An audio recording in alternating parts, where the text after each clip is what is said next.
Hello बच्चों, कैसे हैं आप सभी।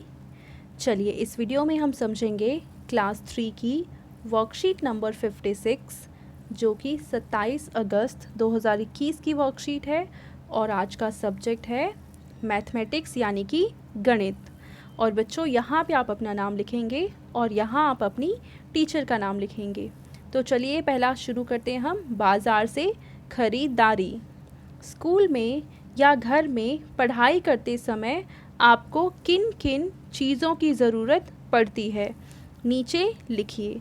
तो आपको अगर आप पढ़ाई कर रहे हैं घर में या फिर स्कूल में, तो आपको किन किन चीज़ों की ज़रूरत पड़ती है। तो जैसे कि किन किन चीज़ों की पड़ती होगी ज़रूरत, तो एक तो हो गया किताब, इसके अलावा कॉपी, और किसकी ज़रूरत पड़ेगी, पेंसिल, इसके अलावा रबर या कलर, इन सब चीज़ों की आपको ज़रूरत पड़ती है। मयंक को बाज़ार से सामान खरीदना बहुत पसंद है। वह हर चीज़ को खरीदता है, एक अपने लिए और एक अपनी बहन मानसी के लिए। आज वह बाज़ार में अपनी पढ़ाई में इस्तेमाल होने वाला सामान खरीदने गया है। मयंक के पास 50 रुपये हैं। ज़रा बताइए कि उसे नीचे तालिका में लिखी हुई चीज़ों के लिए दुकानदार को कितने रुपए देने होंगे। तो अब देखो, मयंक एक दुकान में बाज़ार में गया है अलग अलग सामानों को ख़रीदने के लिए जो उसकी पढ़ाई में काम आएंगे, और वो हर चीज़ को दो दो करके ख़रीदता है, क्योंकि एक वो अपने लिए ख़रीदता है और दूसरा अपनी बहन के लिए ख़रीदता है। और वो बाज़ार गया है 50 रुपये लेकर। तो चलिए देखते हैं वो कितने रुपए खर्च करके आएगा। ठीक है, तो देखिए यहाँ पे है दे रखा है सामान, यहाँ पे है एक सामान की कीमत और यहाँ पे है दो चीज़ों की कीमत।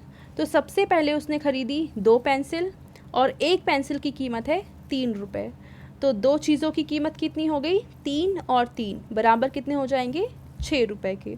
यानी पेंसिल लेने में उसने 6 रुपये खर्च कर दिए। उसके बाद है रंगों के 2 डिब्बे, और एक रंग का डिब्बा आता है 10 रुपये का। तो 10 जमा 10 यानी उसने दुकानदार को कितने रुपए दिए, इसके लिए उसने दिए 20 रुपये। ठीक है, अगला है 2 रबड़।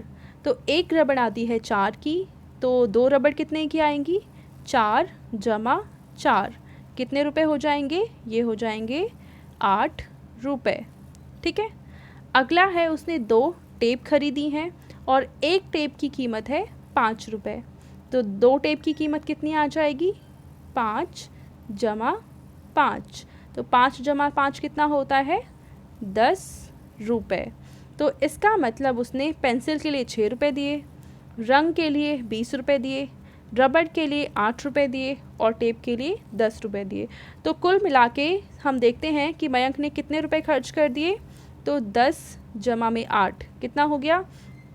इन सबको आप जोड़ेंगे। जोड़ने के लिए क्या करेंगे, सबसे पहले आप ऊपर लिखेंगे 6, उसके बाद लिखेंगे 20, फिर लिखेंगे 8 और फिर लिखेंगे 10, क्योंकि उसने 4 सामान खरीदे हैं, चारों लिख लिए हमने।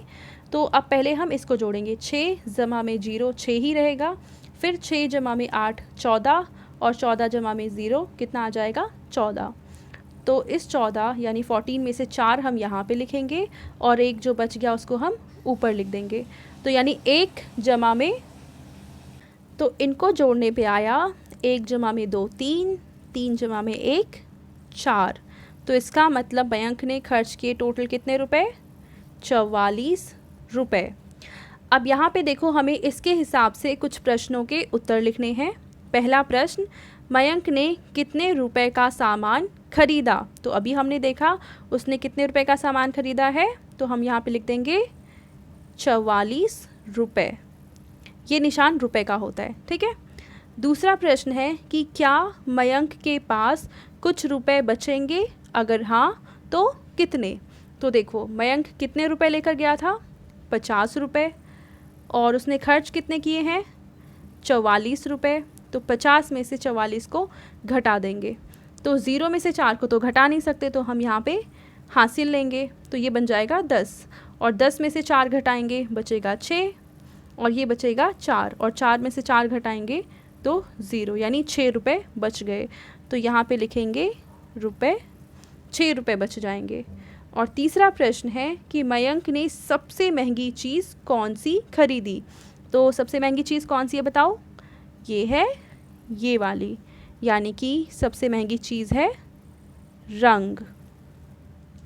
ठीक है। उसके बाद चौथा प्रश्न है कि मयंक ने सबसे सस्ती चीज़ कौन सी खरीदी है। तो सबसे सस्ती चीज़ है ये देखो 6 रुपये की। ये कौन सी चीज़ है? तो ये है पेंसिल। तो चौथे प्रश्न के उत्तर में हम क्या लिखेंगे? पेंसिल। ठीक है। अब इसके बाद पांचवा प्रश्न है, आपको क्या लगता है कि आपके घर के पास की दुकान में पेंसिल और रबड़ की क्या कीमत होगी? तो आप अनुमान लगाइए, और अगर आपने ख़रीदा है तब तो आपको पता भी होगा। तो जो भी प्राइस है उसका आप मूल्य यहाँ पे लिख देंगे। ठीक है। अब आपके अभिभावकों यानी पेरेंट्स के लिए सजेशन है कि बच्चों को समझाइए कि ज़रूरत पड़ने पर ही चीज़ों की ख़रीदारी करनी चाहिए, ताकि पैसों की बर्बादी से बचा जा सके। तो बच्चों, हमें कोई भी सामान तभी ख़रीदना चाहिए जब हमें उनकी ज़रूरत हो। बेवजह सामान को ख़रीद कर पैसों की बर्बादी नहीं करनी चाहिए। ठीक है। और यही सजेशन आपको आपके पेरेंट्स के द्वारा भी दिया जाना चाहिए। तो आई होप ये वर्कशीट आप सभी को बहुत अच्छे से क्लियर हो चुकी होगी। Thank you.